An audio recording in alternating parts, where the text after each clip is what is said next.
What if I told you that the salt you use every day could either be a powerful source of health benefits or a hidden threat to your well-being? Celtic, Himalayan, and traditional salts, they all look different, but are they really so different when it comes to your health? Stick around to discover the surprising truths about the salt in your kitchen and what could be lurking in each of them. You won't believe the risks and benefits we're about to uncover. A tale of three salts. There is more to salt than meets the eye. It's an age-old seasoning, but in the past few years, salt has been touted as a superfood, each type bringing its own unique benefits. But not all salts are created equal. And today, we will dissect these popular varieties: Celtic salt, Himalayan salt, and traditional table salt. Let's start with the benefits. You have probably heard that Celtic and Himalayan salts are packed with minerals that traditional salt doesn't have. But is that really true? Celtic salt, often called cerise, is harvested from the coastal regions of France. It's sun-dried and minimally processed, meaning it retains natural minerals like magnesium, calcium, potassium, and iodine, making it a favorite for those looking for a mineral boost. Then we have Himalayan salt, mined from the ancient seabeds in the Salt Range Hill system in eastern Pakistan, which is hundreds of miles from the Himalayas. The salt is mined from the Kira Salt Mine, one of the world's oldest and largest salt mines. This salt comes in a variety of shades, from light pink to deep red, mostly due to its potassium and other mineral contents. It's believed to contain 84 different trace minerals, including potassium, magnesium, and iodine, though not all of these are found in large enough quantities to make a significant difference in your diet. And what about traditional table salt? It's refined, stripped of its natural minerals, and often treated with additives, including anti-caking agent to prevent clumping. It's mostly sodium chloride with insignificant amount of mineral content, if any. One major benefit, however, is its affordability and formulation with high iodine content, vital for thyroid health. So how do the mineral composition of these salts stack up against each other? The mineral compositions of these salts might surprise you. For example, Celtic salt packs about 5 mg of magnesium per quarter tablespoon, essential for muscle and nerve function, while Himalayan salt only has 2.5 mg per quarter teaspoon. But that's just the start. Both salts contain 5 mg of calcium, critical for strong bones and teeth. Yet, when it comes to sodium, both Celtic and Himalayan salts offer 1900 mg per teaspoon. That is less than traditional table salt, whose sodium chloride makes up 99% of its content. But here is the kicker. Himalayan salt offers just 0.005 mg of iodine, a tiny amount compared to traditional salt that contains a whopping 0.25 mg in a quarter gram salt, which can be a lifesaver for those living in iodine deficient areas. Ever wonder why iodine is so important for your health? In the early 20th century, manufacturers started adding iodine to table salt to combat serious conditions like hypothyroidism, goiter, and even dry hair and skin. Get this, Celtic and Himalayan salts don't contain enough iodine to protect you from these problems. For those on plant-based diets or anyone planning a pregnancy, iodine is even more crucial. A deficiency can wreak havoc on fetal development, leading to neurological issues in newborns. So next time you reach for that fancy Himalayan or Celtic salt, consider this. Are you getting enough iodine? And what could happen if you are not?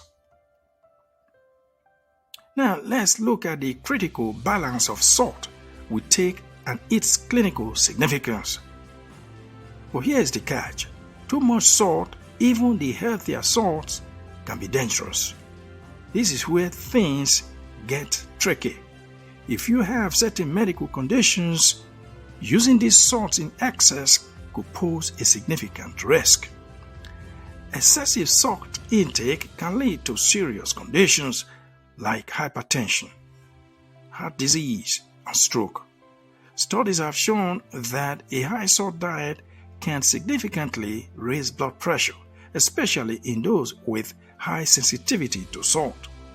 A study by Little and Allison, published in the journal Hypertension, found that reducing salt intake can lower blood pressure and reduce the risk of cardiovascular disease. Want to know my secret to healthier, more flavorful meals? I never add extra salt after cooking, and it makes all the difference. On the flip side, too little salt isn't good either. Low salt can cause hyponatremia, which is when your sodium levels drop dangerously low. This can lead to dizziness, confusion, and even life-threatening conditions. Jaffa and colleagues in Nephrology Dialysis Transplantation Journal reported that insufficient salt can lead to kidney problems and worsen conditions like insulin resistance.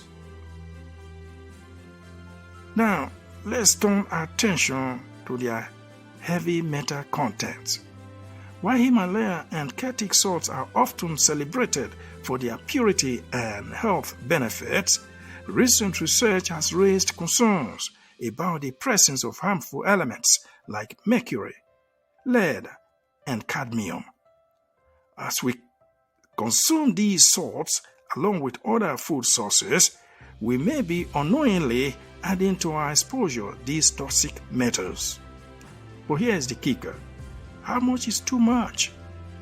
What risks do they pose, especially to children whose growing brains and organs are particularly vulnerable? Is your choice of salt putting your health at risk? The microplastic mystery. Is it really a concern? Let's get a little clarity on this microplastic debate. Here is the controversial question. Could your sea salt, such as Celtic salt or even Himalayan salt, be contaminated with microplastics? The research is still emerging, but studies have already shown that both sea salt and Himalayan salt may contain microplastics due to pollution in our oceans and mining processes. For example, a study published by Jason Kim and colleagues in Environmental Science and Technology Journal found that sea salt could contain up to 300 particles of microplastic per kilogram. While Himalayan salt is often seen as pure, research has shown that even this ancient mineral can contain tiny bits of plastic, though in much lower concentrations. So, should this be a concern? Well, it's all about quantity. The levels of microplastics are so low that it's unlikely they will have any immediate health impact. But it's something to keep in mind if you are worried about contamination. So how do Celtic and Himalayan salt really compare when it comes to processing? Celtic salt is harvested by hand using traditional methods, retaining more of its natural minerals. Himalayan salt, on the other hand, is mined from ancient deposits and is often minimally processed, keeping most of its trace minerals intact. But here is the twist. Celtic salt tends to be a bit more moist than Himalayan salt, which could make a difference in your recipe. It's also a bit more muddy due to its harvesting process, while Himalayan salt has that clean pink crystal look we all recognize. So which salt is right for you? Celtic, Himalayan, or traditional? The truth is, each one offers its own unique benefits and risk. But remember, no matter which salt you choose, moderation is key. Salt is an essential part of our diet, but too much or too little can have dire consequences. What do you think? Will you switch to a new salt after learning these surprising facts? Let us know in the comments below. Don't forget to hit that like button if you learned something new today. And make sure to subscribe for more eye-opening health revelations. Until next time, stay informed and stay healthy.